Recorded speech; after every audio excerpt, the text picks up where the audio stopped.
কলকাতার কোন কোন এলাকায় হবে ভূমিকম্প? আসুন একবার দেখে নিই। গবেষণায় দেখা গেছে কলকাতা ও তার আশেপাশের এলাকায় ভূমিকম্পের ঝুঁকি বাড়ছে। Park Street, Salt Lake, New town সহ বহু এলাকায় ধসে যেতে পারে।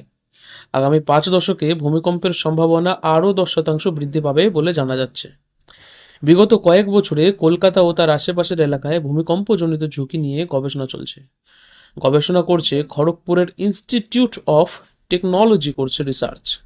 কেন্দ্রীয় ভূবিজ্ঞান মন্ত্রকে উদ্বেগ তৈরি করা সিসমোলজিক্যাল মাইক্রোজোনেশন ম্যাপ অনুসারে বিভিন্ন জায়গা চিহ্নিত করা হয়েছে, যেমন Park Street, Salt Lake, New Town, Rajarhat, Dum Dum, Nagerbazar সহ বহু জনবহুল অঞ্চল তাসের ঘরের মতন ভেঙে যেতে পারে বলে মনে হচ্ছে। আগামী 5 দশকে ভূমিকম্পনের সম্ভবত আরও 10% বৃদ্ধি পাবে। সিথি, কালিদহ, নোয়াপাড়া, দক্ষিণদ্বারী, গোপালপুর, তেঘরিয়া, বেড়াবেড়ি, দুর্গানগর এবং মহিষবাগান সব বিস্তীর্ণ এলাকা ধসে যেতে পারে।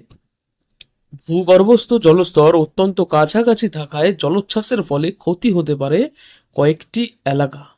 রাজারহাট, কৃষ্ণপুর, নিকো পার্ক, মহিষবাগান নামতে পারে বড় ধস।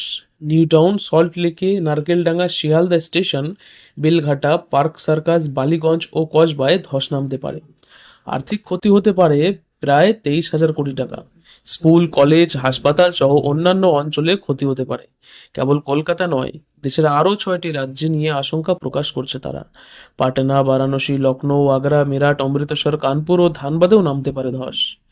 এক সপ্তাহে টানা 4বার ভূমিকম্প হয়েছে এবার বিভিন্ন এলাকায়, যা নিয়ে চিন্তা করছেন বিজ্ঞানীরা।